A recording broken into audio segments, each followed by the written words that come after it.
मथुरा जनपद में आगामी वर्ष 2022 में होने वाले वृक्षारोपण की तैयारी को लेकर जिला वृक्षारोपण समिति एवं जिला पर्यावरण समिति की बैठक गुरुवार को कलेक्ट्रेट सभाकक्ष में जिलाधिकारी की अध्यक्षता में संपन्न हुई। इस बैठक में जनपद के सभी प्रमुख विभागों के प्रतिनिधि मौजूद रहे। अगले वर्ष के लिए जिले में 46 लाख वृक्ष लगाने का लक्ष्य रखा गया है। जिला वृक्षारोपण समिति और जिला पर्यावरण समिति की आज एक बैठक हुई है और आगामी वर्ष को लेकर लक्ष्य निर्धारित किया, उसकी तैयारी की गई है और जिलाधिकारी की अध्यक्षता में बैठक हुई। हमारे साथ मौजूद है मुख्य विकास अधिकारी डॉक्टर गौड़ साहब। आइए से जानते हैं कि क्या योजना बनाई गई है आगामी वर्ष को लेकर। ये जिला पर्यावरण समिति की जो मासिक बैठक हुई है वो आज दिनांक 23 तारीख को कलेक्ट्रेट सभागार में आयोजित की गई है। इसमें डीएफओ साहब, मैं डीएम साहब, पीडी डीआरडीए, सभी बीडीओ, सभी विभागों के प्रतिनिधि जैसे पुलिस विभाग, हॉर्टिकल्चर, इरिगेशन इत्यादि मौजूद थे। इसमें अगले साल की कार्य योजना को लेकर अभी से तैयारी शुरू की जा रही है। लास्ट ईयर हमारा लक्ष्य 31 लाख वृक्षारोपण का था। इस साल उसे रिवाइज़ करके 46 लाख का किया गया है। तो अभी से ही सभी विभागों को उनके लक्ष्य के बारे में बता दिया गया ताकि वो अपने विभागों की कार्य योजना बना लें और ताकि नेक्स्ट ईयर बिना किसी हिकअप के स्मूथली इस अभियान को एग्जीक्यूट किया जा सके। सर, अगली बार के जो वृक्षारोपण में कुछ खास नया होगा? हाँ, उसमें एक तो ये कि फलदार वृक्षों का प्रोपोर्शन बढ़ाया जाएगा। इसके अलावा कुछ ऐसे साइट्स भी आइडेंटिफाई किए जाएंगे जैसे मथुरा में यमुना एक्सप्रेसवे के अलॉन्ग साइड की लैंड जो Yamuna expressway industrial development authority की है। तो नेक्स्ट मीटिंग में ईडा, इस अथॉरिटी को शॉर्ट में ईडा बोलते हैं, ईडा के प्रतिनिधि भी आएंगे, उनके रीजनल मैनेजर।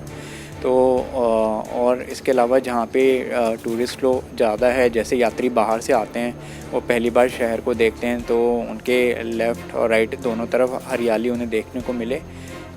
इसके अलावा रिवर साइड पे प्लांटेशन और नगर निगम की वाटर बॉडीज़ के लॉन्ग साइड प्लांटेशन उनको मैसिव स्केल पे टेकअप किया जाएगा।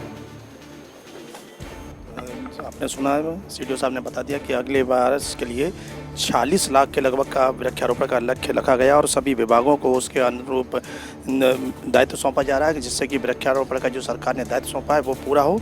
हमारे साथ मौजूद है मथुरा के डीएफओ रजनीकांत जी। आइए उनसे जानकारी लेते हैं कि किस तरह से ये वृक्षारोपण पूरे जनपद में और विधिवत रूप से किया जाएगा। सर, जो इस बार आगामी वर्ष के लिए 46 लाख का रखा जाएगा तो उसको किस तरह से आपने विभाजित किया कि पूरे जनपद में वृक्षारोपण हो और वो वृक्षारोपण सामने आए? फिर देखिए, इस बार जो लक्ष्य हमारा बड़ा है तो सभी जनपद स्तरीय अधिकारियों के साथ मीटिंग करके अभी से मीटिंग शुरू कर दी गई है ताकि सब लोग साइट सिलेक्शन कर लें। एक ब्लॉकवार, तहसीलवार लैंड बैंक की स्थापना भी कर ली जाए। इसके अलावा नदियों किनारे और विशेषकर जहाँ चार दीवारी हो रखी है पहले से, जैसे स्कूल्स हैं, किसी इंडस्ट्री का क्लस्टर है, कोई कब्रिस्तान है, कोई शमशान घाट है, जहाँ पे पहले से बाउंड्री हो रखी है, वहाँ पे ज़्यादा से ज़्यादा प्लांटेशन किया जाए। इस बार एक फ्रूट फॉरेस्ट का खाद्य वन का भी एक कंसेप्ट आया है, छोटे छोटे जहाँ पे फ्रूट स्पीशीज लगा के, ताकि एक हैबिटेट भी डेवलप हो जाए लोकल, जैसे बंदरों के लिए, या अगर स्कूल्स में लगा रहे हैं तो उनमें मिड डे मील में हम लोग सहजन की स्टिक्स वगैरह यूज करके प्रोटीन सब। ये सवाल था कि यहाँ पर वृक्ष तो लगाए जाते हैं लेकिन जनपद मथुरा में पूरे में लगभग बंदरों की समस्या, पौधे लगते हैं उन्हें तोड़ देते हैं, तो ऐसे में उनके बचाव का जैसे कि पोषण हो सके उसकी क्या योजना रही? देखिए, बंदरों के लिए एक ये किया जा रहा है कि जैसे हैबिटेट डेवलपमेंट का काम उनका किया जा रहा है ताकि बंदर शहरों से निकल के वापस जंगलों की तरफ जाएँ।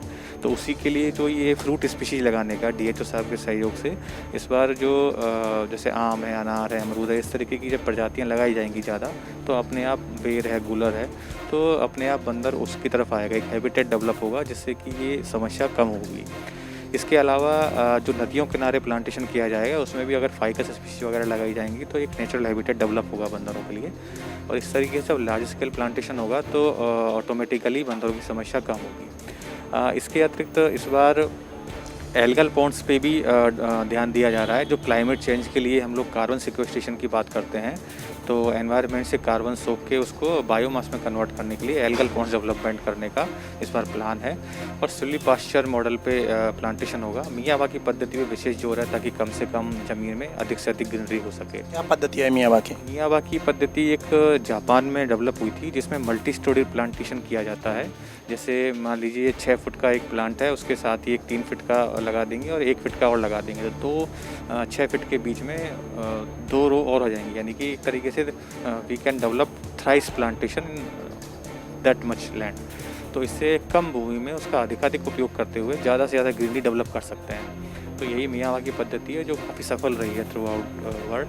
तो उसके संबंध में एक तकनीकी बुकलेट डेवलप करके सबको दी भी जा रही है और मियावाकी पद्धति से प्लांटेशन करने पे हम लोग लैंड का बेहतर इस्तेमाल कर पाएंगे।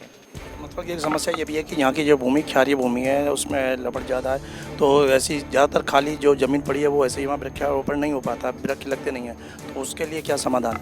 देखिए, खारी भूमि के लिए ज़रूरी है या तो उसका ट्रीटमेंट किया जाए जैसे कि जिप्सम से, या अगर कहीं पे ये जलकुंभ भी है उसको सुखा के डाला जाए ताकि उसका क्षारीयपन कम हो पाए।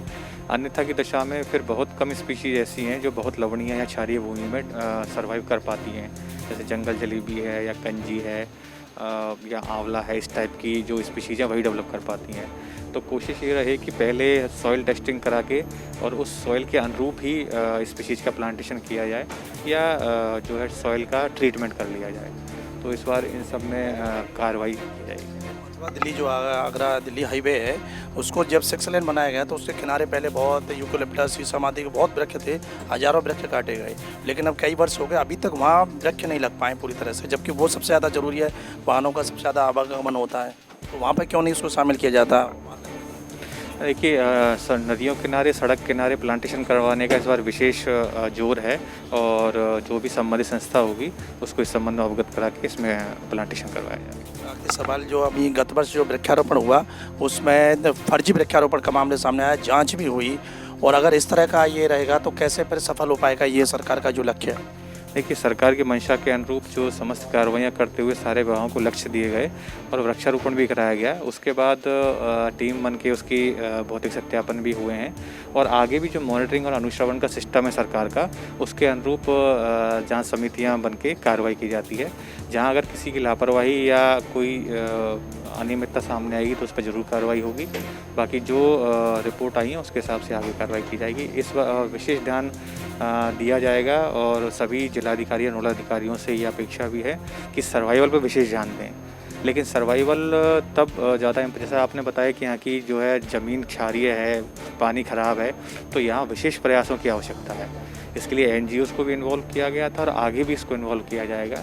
लेकिन सर्वाइवल पौधों का हो, इसके लिए बहुत ज़रूरी है कि जनता ओनरशिप ले, जो पब्लिक है वो स्वयं ओनरशिप ले उसकी और सर्वाइवल के लिए प्रयास करे, ताकि इस बार का जो वृक्षारोपण है उसकी एक थीम भी है, my house my tree my oxygen. तो सरकार के साथ साथ पूरी जो ब्रज की जनता है, पूरे प्रदेश की जनता है, वो जब ओनरशिप लेके इसके सर्वाइवल के लिए प्रयास करेगी तब हम लोग ज़्यादा से ज़्यादा पौधों को सर्वाइव कर पाएंगे। बाकी सभी लोगों का, सरकार का, अधिकारियों का, जनता का ये प्रयास है कि अधिक से अधिक पौधे सर्वाइव हों और बाकी यही प्लांटेशन। लापरवाही की बात की तो आज जिला पर्यावरण समिति के बैनर तले बैठक हो रही है, पर्यावरण विभाग और परिषद कैसे मानेंगे कि लक्ष्य तक पहुँचे? देखिए, इस संबंध में इनसे स्पष्टीकरण पूछा जाएगा कि ये इनका क्या ऐसा मजबूरी है। नहीं, सूचना सबको दी गई थी। हमारे साथ मौजूद है मथुरा के DFO रजनीकांत जी। उन्होंने पूरे विस्तार से बताया कि आगामी वर्ष 2022 का जो वृक्षारोपण है 40 लाख वृक्ष मथुरा जनपद में लगने हैं, तो उसको किस तरह से यहाँ लगाया जाएगा, किन किन विभागों को क्या जिम्मेदारी जाएगी, किस तरह की नर्सरियों में होगा, क्योंकि मथुरा की जो अधिकांश भूमि है ज़्यादातर वो क्षारीय भूमि है और जिसको ऊसर भूमि बोलते हैं, वहाँ पर एक बहुत बड़ी चुनौती होती है वृक्षारोपण करना।